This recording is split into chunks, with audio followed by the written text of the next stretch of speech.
Me and my house. Let me tell you about me and my house. In my house, one of our favorite times is mealtime. And one of our favorite foods is pizza. In my house, our preferred recreation is getting out and seeing nature. In my house, our chief desire is to grow in faith and to walk with God. Now, those are just some things that are true about my house. What is your house known for? Presently, all 5 of my children attend a karate class in Continental Ranch. And they've been doing that for a couple of years now, and they're all blue belts, or about halfway through the system. The particular studio that they're attending right now is taught by a family of black belts. 2 parents, 2 daughters, and a son all have black belts, and all at various times have been my kids' instructors. In fact, they have a motto. Their family motto is, "The family that kicks together sticks together."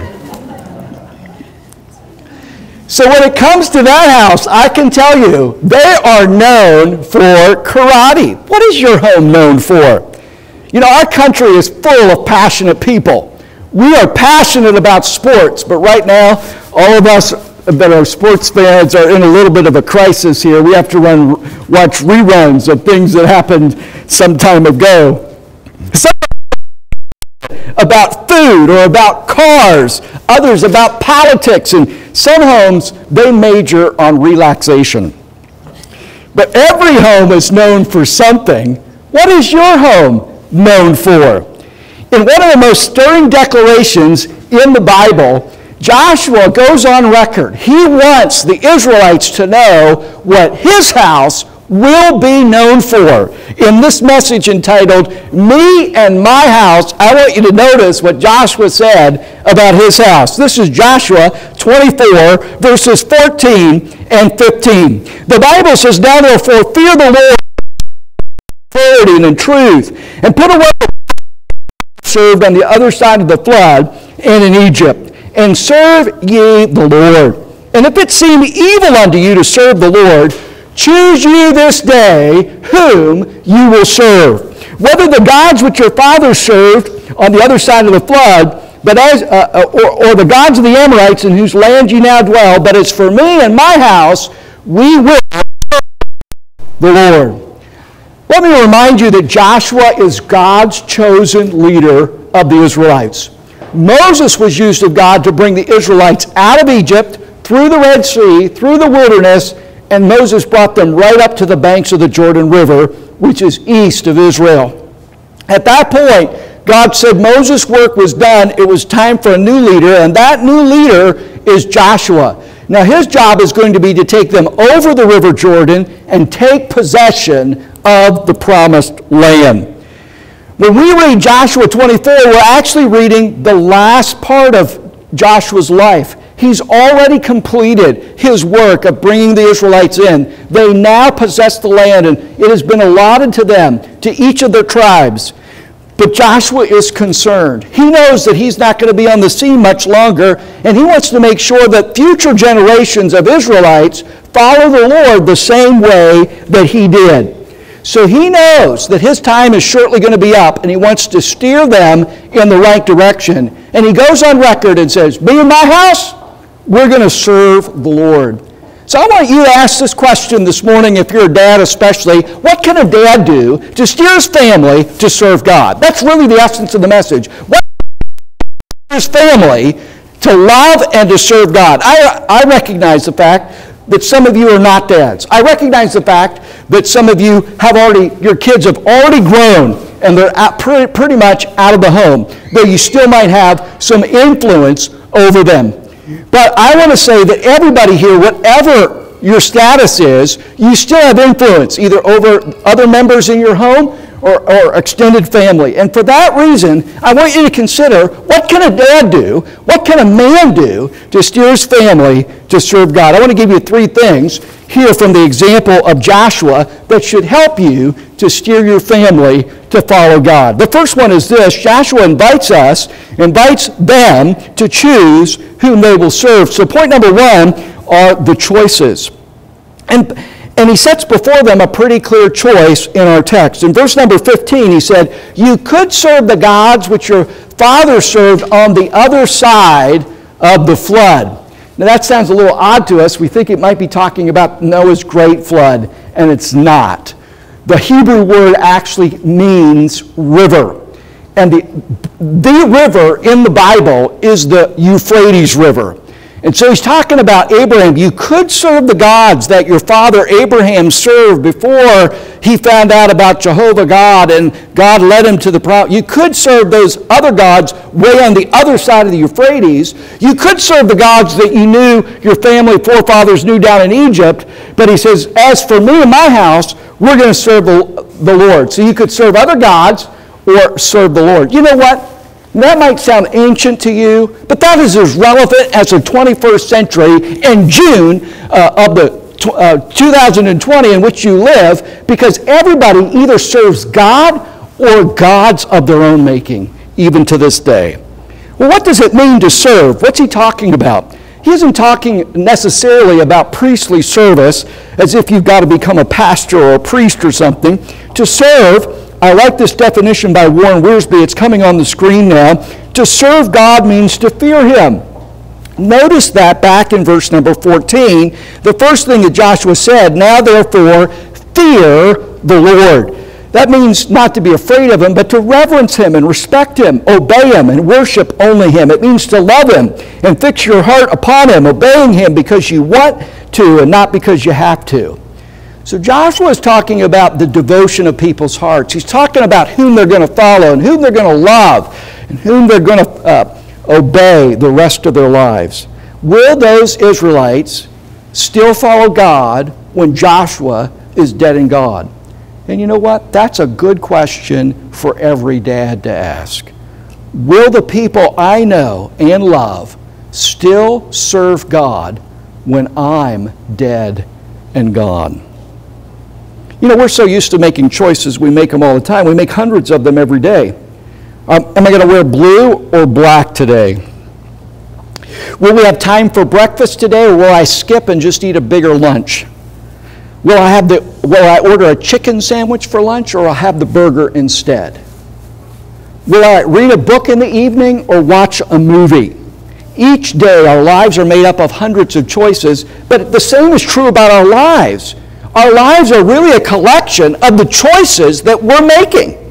So when Joshua says to the people, "Choose you this day whom you will serve," he's not just talking about a simple matter, "Yay, I'm going to throw my hat in that direction since the bandwagon says, choose you this day whom you will serve, I'll serve God." No, he isn't saying that. He's saying, I want you to make a life choice that involves choice after choice to follow God.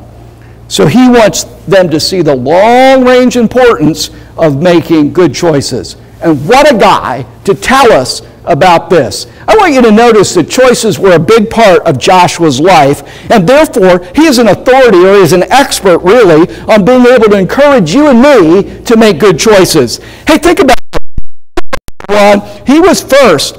In fact, the first appearance of Joshua's name in the Bible is in Exodus 17, shortly after the Exodus out of Egypt. And I want you to notice the text, the first verse of Joshua when he comes out of the land of Egypt. Let's look at this. Exodus 17, verse 8, "Then came Amalek and fought with Israel in Rephidim. And Moses said unto Joshua," what's the next word? Choose. It is the same word. First time I see Joshua's name in the Bible, he's being asked by Moses, "Would you choose us out some men so we can go into battle and we can take care of Amalek?" Now, who's Amalek? Amalek was a nomadic Arabian tribe group of people. And when Israel was marching through the wilderness all those years, the Amalekites would come in behind and they would attack the tail end of the wagon train. And they would decimate and pillage and plunder the weakest among the people and carry off plunder for themselves. And so this had gone on for a while, and finally God said, "Moses, tell Joshua to choose out some men because it's time to take care of the Amalekites who keep afflicting you in the wilderness." And you know what? Joshua did choose to follow Moses' direction, and here's the result in verse number 13. And Joshua discomfited, it means to disabled. The word actually means to prostrate, and you know what prostrate means? To put people flat out on the ground. So get this idea, that's what he's saying. Joshua put the Amalekites on their backs and his people with the edge of the sword. God gave him a great victory because he chose in that example. Here's another example of Joshua choosing. He's making a choice to stand with Caleb against the bad report. This is in Numbers chapter 14. Most of you know this story if you've been in the Bible for a while. Numbers chapter 14, Moses has the Israelites standing at the brim of the promised land at the southernmost edge of it in the Negev desert, and it's at a town called Kadesh Barnea. And they have the opportunity to go in and take the land. First, Moses sends in 12 spies. When they come back, Joshua's one of those spies, his buddy Caleb, and 10 other guys. 10 bring back a bad report. Only Joshua and Caleb say, don't worry about the giants. Don't worry about the walled cities. Our God is so much bigger, and it's a great land. It flows with milk and honey, and they're great the land, and trust God. And so Joshua stood with Caleb and chose to trust God at a crisis moment in Israel's history. He stood with God. He chose to trust God. And we see this in Numbers chapter 14, verse 38. Joshua the son of Nun and Caleb the son of Jephunneh, which were of the men that went to search the land. They were the spies. And the text says they lived still. In fact, they lived out all their compatriots, and they were the only two from that incident at Kadesh Barnea to actually enter the promised land as a reward for choosing to go with God. Here's one more example. Joshua's life is full of examples along this line, but he also chose to follow God's battle plan against Jericho. Now, some of you have been in Sunday school, you've heard this. This is a favorite story to tell, right? God tells Joshua, you need to go in and circle this city 6 days. March your people and your army and the priests and the ark of God around the city 6 days in a row. He does that. On the seventh day, you march around it 7 times, and when you give the signal, the people shout, and all the walls will fall down flat. Now, this is your first big battle, all right? Moses is now dead. This is all on you. You can't blame Moses for this one. You can't pass the buck. What are you going to do? Joshua went with God, and what was the result? We find it in Joshua 6, verse 20. So the people shouted when the priest blew with the trumpets. And it came to pass when the people heard the sound of the trumpet, and the people shouted with a great shout, that the wall flat, so that the people went up into the city, every man straight before him, and they took the city. It happened. And you know why he enjoyed the result? It's because he chose to follow God. And it had paid off. Now, I don't mean to give the impression that Joshua always did the right thing or that he was a perfect leader.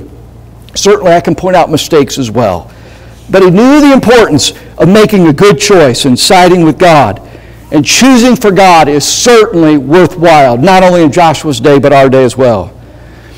Now, how does this apply to us? Dad, you're not going to be perfect. I'm not going to be perfect. None of us are. But we all have made hundreds of choices, which uniquely qualifies us to make recommendations other people ought to be choosing. Whether you've made the fact that means that you're unusually qualified to encourage people to choose for God. That's why, because of your experience and your perspective, you should be able to say to those in your house, choose you this day to serve God. I really recommend it. And you can do that whether most of your life has been bad choices or good choices. The good choices will pay off, the bad ones don't, and you know, I should have made the other choice. So this, in fact, may be the most significant thing that you ever do, is to encourage people in your home to make good choices. How do you do that? Number one, you have to make good choices. Did I put this on the notes? I don't think I did.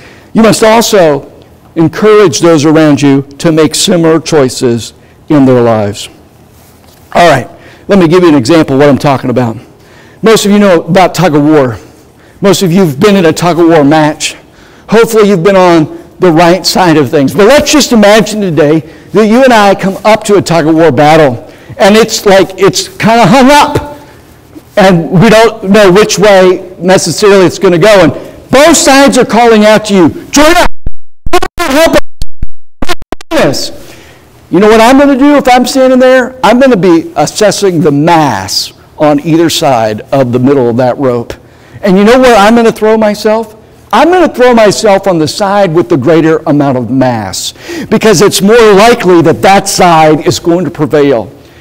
Now, there's really a point to this, and that's, listen, if you've gone far enough in life, you know which side of the rope has the heavyweight. And the ultimate heavyweight is God. And you ought to get over on that side and pull and encourage everyone in your house to do the same.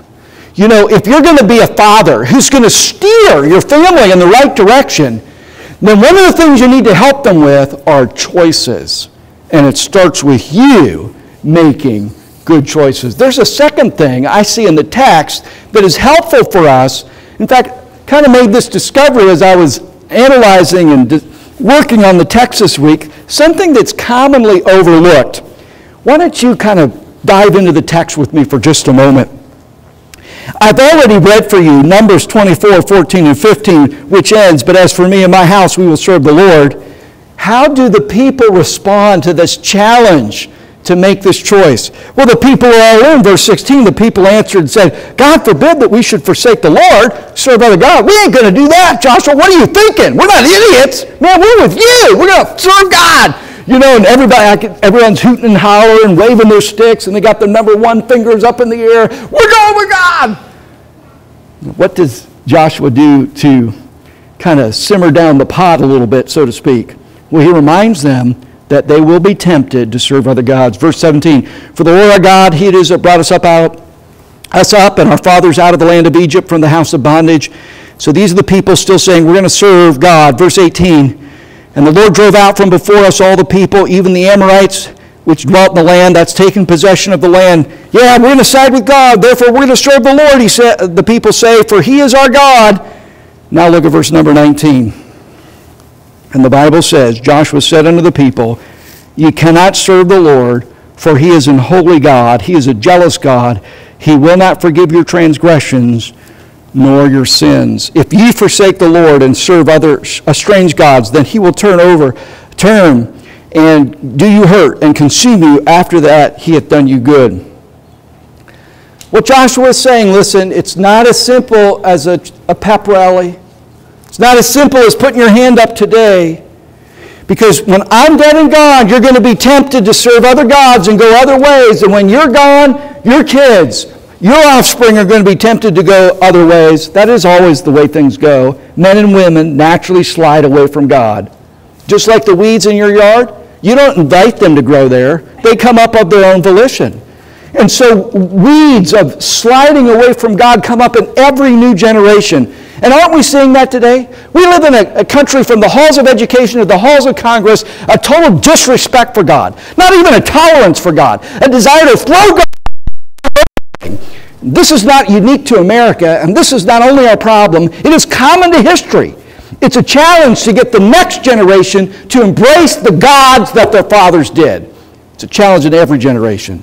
So even though God had done so much for Israel, even though God had brought them into the promised land, and even though their enemies from before them, the next generation might easily turn their back on serving God. So Joshua laid down the consequences. You already have it, the consequences of the decision that they were making. It's easy for someone to say they're to serve God, especially in a group of people like this. It's quite another to actually go home and do it. And so Joshua puts the consequences of the decision before them in terms of God's character. I want you to see this. We're going to look at God's character under the consequences, and that's the way Joshua sets it up in verse number 19. He said to the people, "Ye cannot serve the Lord." Wait a second. He just asked them to choose you this day to serve the Lord, and then he says, "You cannot serve the Lord." Is he contradicting himself? No, he's just saying it's not quite as easy as you think. It's not easy come, easy go. In fact, it isn't that way, because the God we're talking about serving is like this. He's holy. Now, we know what holy means. It means there's no sin in Him. That means he is not going to tolerate any sin in you, or to think so would be ridiculous. He's jealous. God is jealous. Some of us have a difficult time with that, but you can be jealous for something in a good way, that you want to protect it from getting harmed. Men in this room want to protect their wives from being harmed by someone. You're jealous for your spouse, and that's a good thing. And so the idea, he says to these Israelites, is that you can serve God alongside serving other passions, other interests. That's untenable. It doesn't work that way. You cannot serve God. Serve God and love Him and love mind. In fact, look at his conduct next. He says, not only is he holy and jealous, but he will not forgive your transgressions or your sins. We read that and we're like, I thought my God's forgiving. Well, he isn't denying that God will forgive. He just is saying it's not easy come, easy go. You can't just do your own thing and then expect to put your foot on the threshold of church Sunday morning and all that baggage go away. You got to live for God all the time. Every day of the week. Because if you don't, verse 20, he says, if you forsake the Lord and you serve strange God, he will turn and do you hurt and consume you. This is the part we don't like about God. And in some churches, you're not going to hear anything about it, but it's in the Bible. You saw it right with your own two eyes. It's right there. If you forsake, God's going to turn on you and consume you. So, if you're up to no good, you can expect that God will be back with justice, and it ain't going to look pretty when he gets through.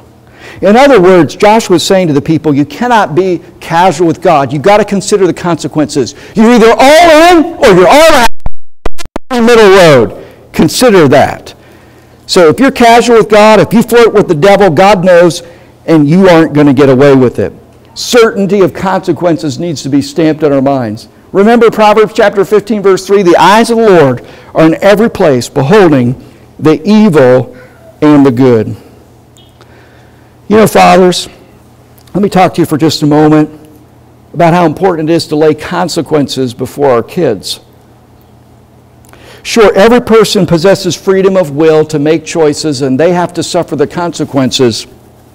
But all choices, every choice has a consequence. So many young people have this idea that I can outmaneuver God or outrace reality, that I can outsmart God, and the consequences that other people suffer, that's just because they weren't as smart as me. I know how to cover my tracks better. What is it that possesses a young person to think like that? That you have all the statistics in front of them, and they still think they can fly under the radar and get away with it. And Joshua's like, no, it doesn't work that way. You cannot serve God like that. He will catch up with you. He will turn and consume you. So dads, we really need to accept the reality that a payday is coming in front of our families. If you love your children, you do want to spare them the consequences, the pain of the consequences, but honestly, consequences are a good thing because they help reinforce the validity of God's truth and our need to live for Him. Let me put it to you this way. Some parents really work too hard to spare their kids the consequences. Let me give you some examples. We stay up with them all night to finish the science project. They waited until the last minute to tell us about. Who ends up doing most of the science project? Yeah, you've been there. We pay the parking ticket or the speeding ticket because they really need the car to keep their job. Uh-oh. We bail them out of trouble by eating the cost ourselves, and I get it. I'm a parent. I don't want it. But sometimes consequences are a good thing, and Joshua is setting the consequences before the people so that they can really evaluate who they want to serve. Consequences are painful, but instructive. They teach us lessons our words as dads never will. Finally, let me wrap this up by talking about a third discovery I made in this chapter. Yes, it talks about choices, how important they are. Joshua also gives them the consequences if you don't serve God. That's helpful. But look with me now at the tail end of this passage. We haven't gotten to it yet. It's in verse number 24. Let's start with verse 24. 24, the people said unto Joshua, the Lord our God we will serve, and his voice we will obey. Hey man, we're all in. We're still in with you. We know about the concept. We're going to stick with you, Joshua. All right? Then look what Joshua says. So Joshua made a covenant with the people that day and set them a statute and an ordinance in Shechem. The third point is the commitment. This is something I don't know that many of us as dads have thought about. Let's think about this for just a moment.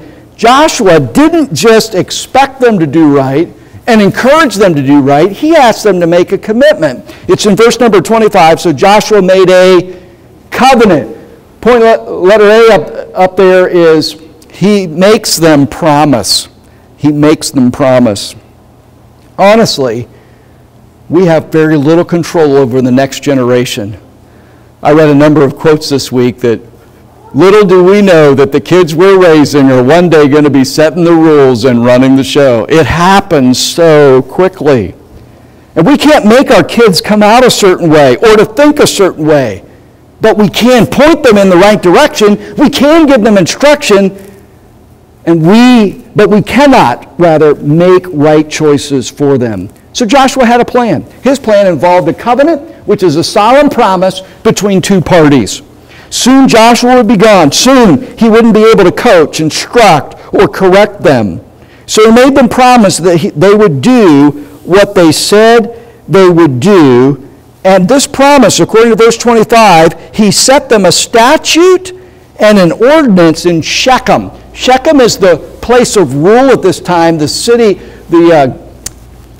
for lack of a better expression, the capital, even though it wasn't the capital, it was the chief city at the time where Joshua was based out of. He's an Ephraimite, and that city was in Ephraim.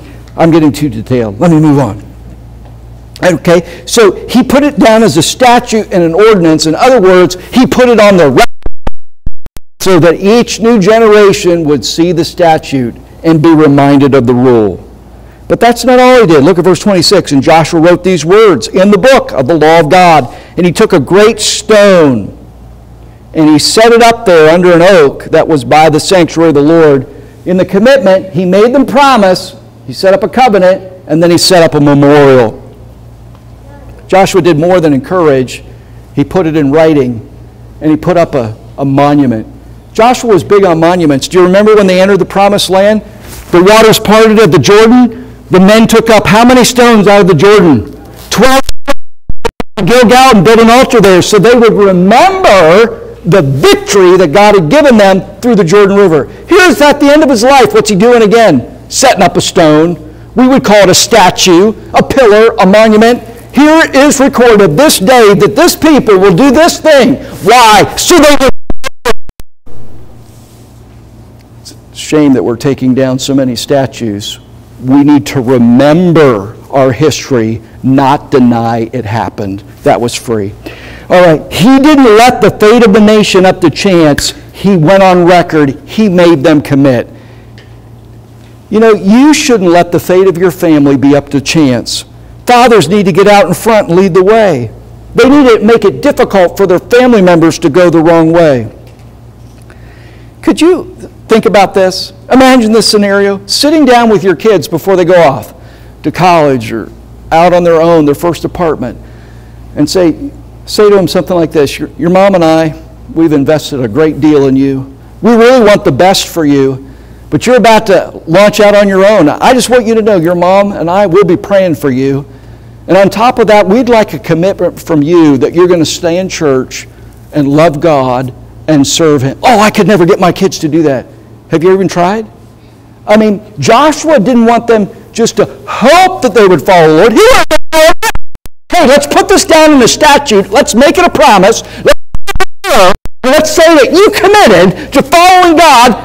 And why is that important? They get down the road and some teenager or some other young person comes along and says, hey, have you ever tried this? Man, you try a little bit of this powder and it'll send you to the moon and back. Man, you're missing out. You know what? If your son or daughter has made a commitment, that's going to come back to their mind in that moment. And they're going to think twice about doing something that you or your God would not approve of. Make a commitment.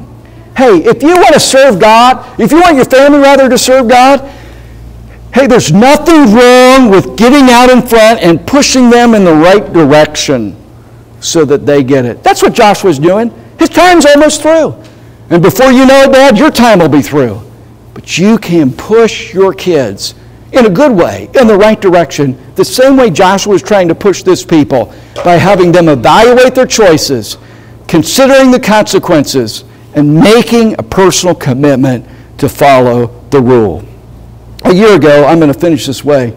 A year ago, my family and I took on the project of hiking Picacho Peak with the Barbas. That was my wife for years as she saw it in its iconic image on the horizon day after day. And she really wanted to get to the top of it.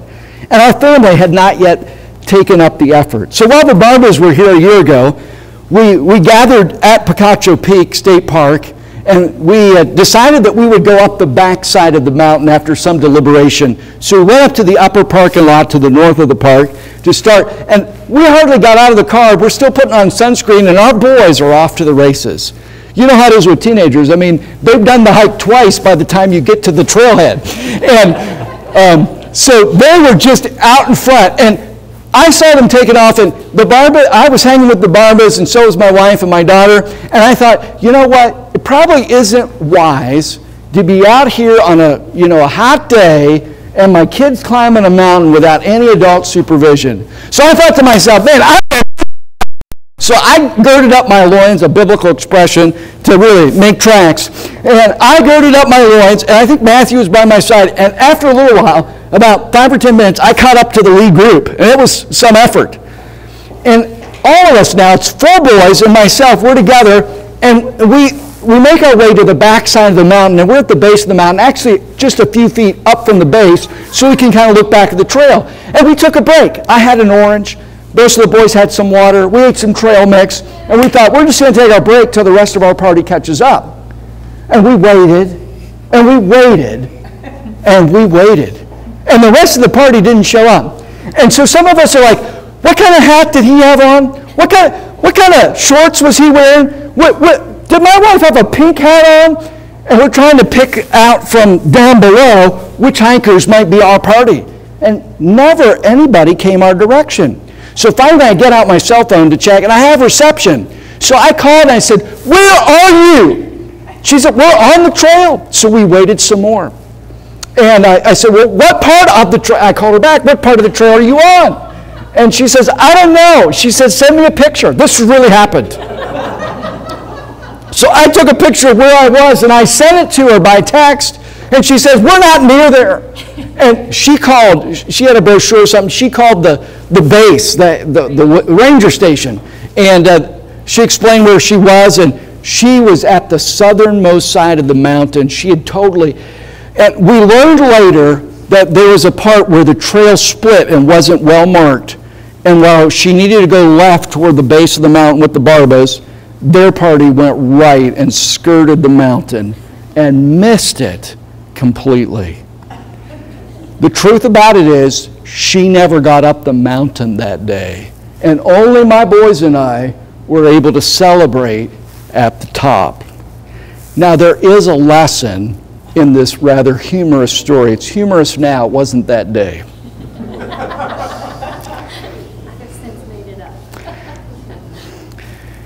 It's not enough to get your family on the right trail. You need to be sure that you get them, push them in the right direction so they reach the right destination. Dads, this is our job. Let us own it, and let us encourage our families to serve God until, like Joshua, we take our final breath. Let's pray together.